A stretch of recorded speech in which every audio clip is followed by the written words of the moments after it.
अस्सलाम वालेकुम friends, I hope you are doing well. So आज जो है सेरेब्रम को स्टार्ट करने लगे हैं। ठीक है, ये हमारे नोट्स बने हुए हैं, इसी न्यूरो एनाटमी की बुक्स है। ठीक है, सो इसमें जो है ना थोड़ा सा बुक में इस तरह से लिखा हुआ है कि इजीली आपको समझ नहीं आएगा। इस वजह से मैं जो है आपको नोट से समझाऊंगी। पहले मैं आपको बुक से रीडिंग करवाऊंगी, उसके बाद वो सारी चीज़ें मैं आपको नोट्स में समराइज़ करके दूंगी। So let's start. ये कौन सा चैप्टर है? ये हमारा चैप्टर नंबर 7 है। ठीक है, सेरेब्रम, और इसको हम स्टार्ट करने लगे हैं। देखें, the cerebral hemisphere are develop from the telencephalon. अब ये कह रहे हैं कि जो सेरेब्रल हेमिस्फीयर है वो डेवलप होता है टेलेंसेफेलोन, जो कि लार्जेस्ट पार्ट है ब्रेन का। ठीक है, मतलब सेरेब्रम के दो पार्ट होते हैं। एक क्या होता है, मैं आपको अगर पहले यहाँ से दिखाऊं, सेरेब्रम के दो पार्ट होते हैं, एक डाइनसेफेलोन होता है, एक टेलेंसेफेलोन होता है। अब हमने कहा कि डाइनसेफेलोन जो है वो सेंट्रल कोर बनाता है, और टेलेंसेफेलोन क्या बनाता है, ये सेरेब्रल हेमिस्फीयर को बनाता है। अब ये चीज़ जो है, अब जो बच्चे जो है रट्टा लगाना स्टार्ट कर देते हैं, लेकिन मैं आपको कॉन्सेप्चुअली बताती हूँ कि बेसिकली होता क्या है। जब डेवलपमेंट होती है, ठीक है, तो क्या होती है, न्यूरल ट्यूब बनती है। ठीक है, अब जब इसको हम इसकी जो, अगर हम इस तरह से काट के ताकि देखें तो इसमें 3 वेसिकल्स फॉर्म्स होते हैं, और जो सुपीरियर वेसिकल्स होता है ना, वो क्या होता है, वो उसकी जो है अगर उसको हम देखें, उसका कहते हैं प्रोसेफेलोन। ठीक है, इसमें क्या होता है, जो मीडियल पार्ट होता है ना, उसकी ग्रोथ स्लो होती है, जबकि आउटर पार्ट की ग्रोथ मोर होती है देन मीडियल पार्ट। ठीक है, तो जो मीडियल पार्ट की ग्रोथ जब स्लो होगी तो वो क्या हो जाएगा, वो छोटा रह जाएगा। इस वजह से वो स्मॉल पार्ट होता है डाइनसेफेलोन। ठीक है, और जो आउटर पार्ट है जिसकी ग्रोथ तेज़ी से होगी तो वो लार्जर पार्ट होगा, जाहिर सी बात है। ठीक है, तो वो लार्जर पार्ट हमारा टेलेंसेफेलोन होगा। ठीक है, तो ये टेलेंसेफेलोन है, जो लार्जर पार्ट है, देखिए ये मीडियली रह गया है, स्मॉल पार्ट तो डाइनसेफेलोन है।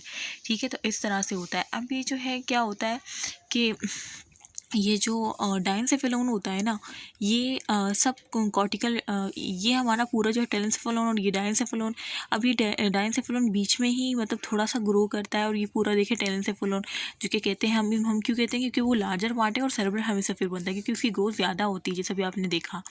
ठीक है, और ये बीच में रह जाता है, तो ये सेंट्रल कोर फॉर्म करता है डाइनसेफेलोन। तो अब आपको लॉजिक समझ आ गई होगी।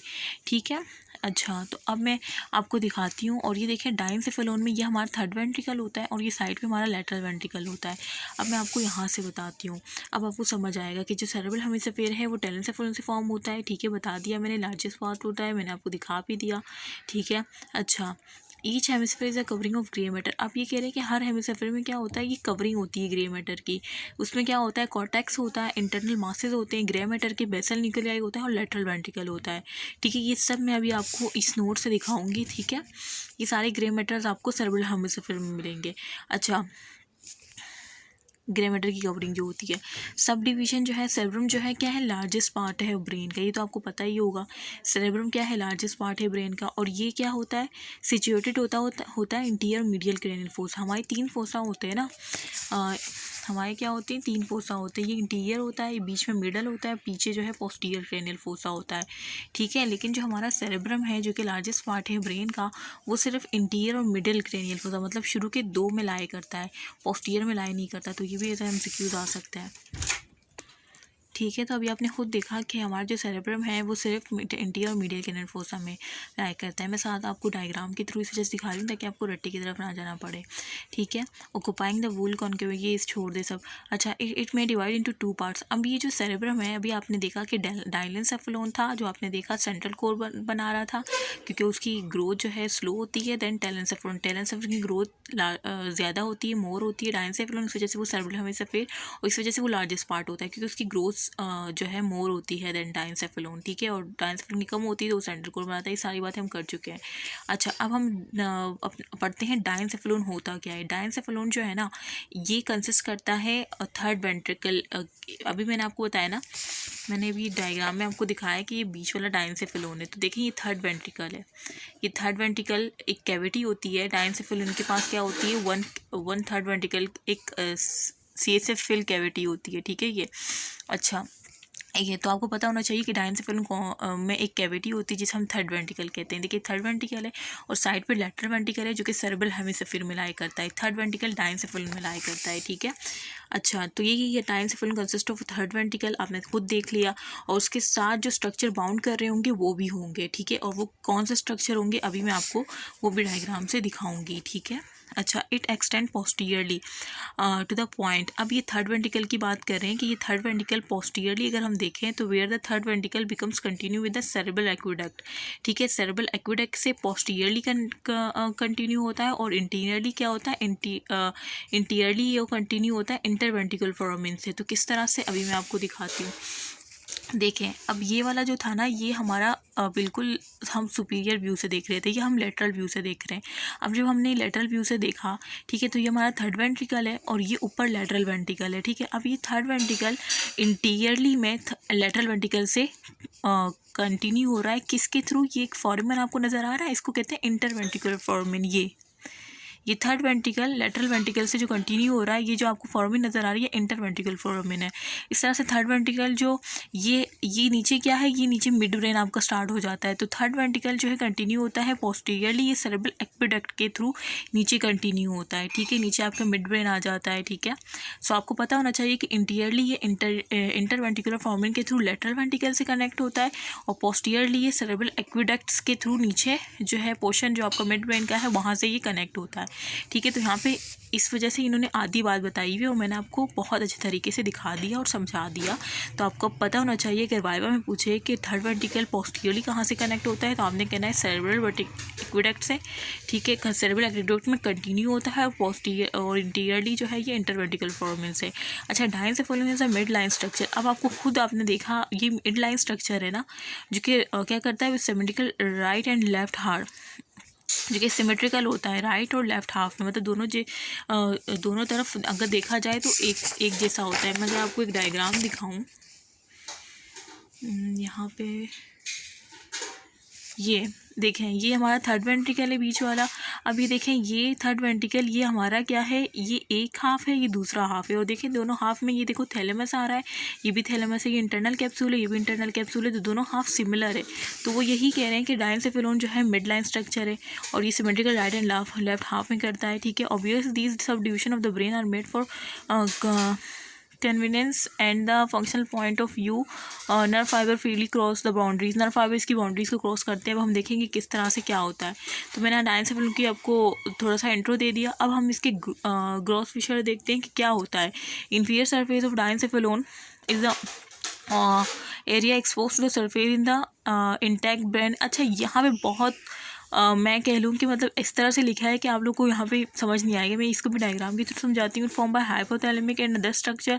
अब ये कह रहे हैं कि हाइपोथैलेमस होता है, इसमें मैं आपको एक दफ़ा इससे रीड करवा देती हूँ, ठीक है। From anterior to posterior. अब ये कह रहे हैं अगर हम इंटीरियर टू पोस्टीरियर जाए तो पहले आपको ऑप्टिक चियाज़्मा मिलेगा, फिर मैं अभी आप डायग्राम से ही दिखा दूँगा, इससे समझ नहीं आएगा। देखिए यह डायग्राम आपको नज़र आ रही है, ये हमारा थर्ड वेंट्रिकल है जो कि हमने देखा था ऊपर, ठीक है। अच्छा, ये जो थर्ड वेंट्रिकल है ना, इसको मैं दिखा रही हूँ, ठीक है। देखिए थर्ड वेंट्रिकल, अब मैं आपको इसके ग्रॉस फीचर दिखा रही हूँ कि इसकी बाउंड्रीज किससे ये कनेक्ट, स्ट्रक्चर कौन से एसोसिएटेड होते हैं थर्ड वेंट्रिकल से।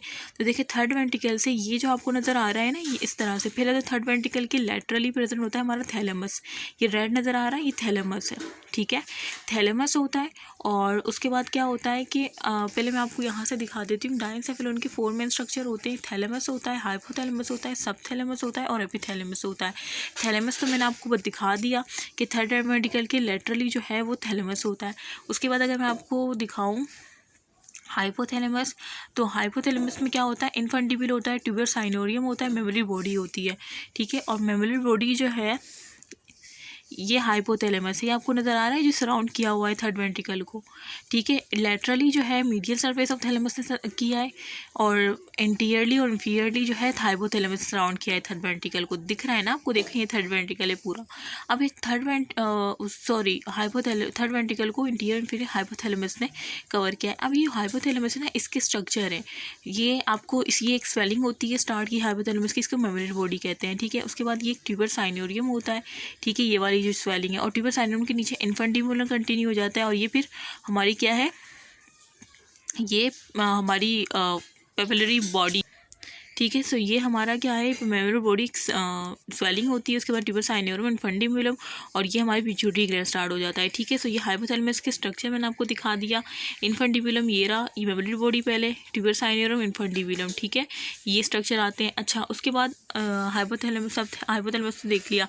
अब सबथैलेमस में क्या होता है, ये होता है, ये कर होता है between midbrain and thalamus, मतलब ये आपका मिड ब्रेन स्टार्ट हो रहा है ना, ये थैलेमस है, थैलेमस के थैलेमस है और ये नीचे मिड ब्रेन है। अब मिड ब्रेन और थैलेमस के दरमियान आपको ये ग्रे वाला नज़र आ रहा है, या अब ये सब थैलेमस है, ठीक है। जो ग्रे नज़र आ रहा है ना, ये वाला, ये सब थैलेमस है, जो कि थैलेमस और मिड ब्रेन के दरमियान होता है।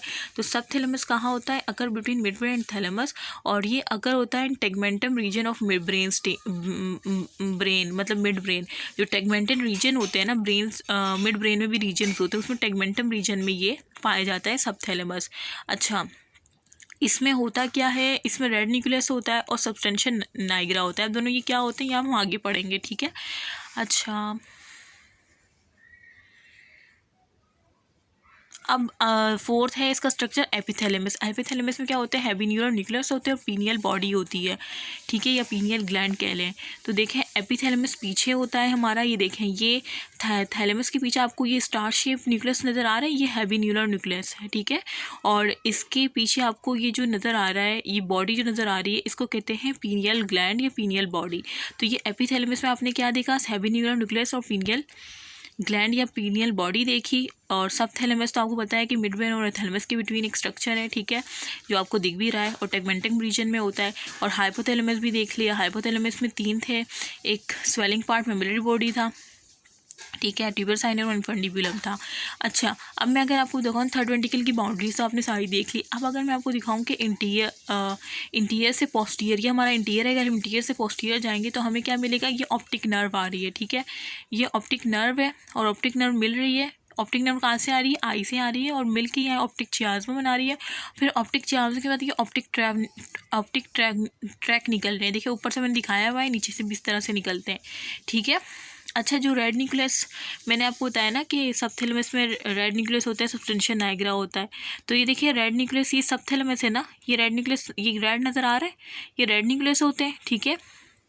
और रेड न्यूक्लियस और सब थैलेमस के जो है ना बिटवीन एक क्या होता है, एक एक्सटेंशन होती है जिसे हम सब्सटेंशियल नाइग्रा कहते हैं, ठीक है। ये आपको दिख रही है एक्सटेंशन सब थैलेमस और रेड न्यूक्लियस के, तो ये सब्सटेंशियल आएगा। तो मैंने आपको ये स्ट्रक्चर नहीं दिखाया था, दिखा दिया, ठीक है। तो इंटीरियर से पोस्टीरियर आपने क्या देखा, ऑप्टिक नर्व देखा, ऑप्टिक चियाज़्मा देखा, ऑप्टिक ट्रैक देखा, हाइपोथैलेमस देखा, थैलेमस देखा, सब थैलेमस देखा, हाइपोथैलेमस देखा, उसका स्ट्रक्चर मैं बहुत डिटेल में आपको बता दिया, ठीक है। तो अब आपको ये समझ आ गया होगा कि इन्फीरियर, अब मैं आपको सिर्फ ये रीड करवाऊंगी, inferior surface of the dien of the body are expose to the surface of intact, it's form by hypothalamus, ये फॉर्म होता है हाइपोथैलेमस एंड अदर स्ट्रक्चर। वो आपने देख लिया अदर स्ट्रक्चर कौन से थे, जिसमें क्या इंक्लूड है, इंटीरियर टू पोस्टीरियर हाइपोथैलेमिक, तो मैंने आपको बहुत डिटेल में बता दिया। उसके बाद जो अदर स्ट्रक्चर है, अगर आप इंटीरियर से पोस्टीरियर गए तो आपने क्या देखा था, ऑप्टिक नर्व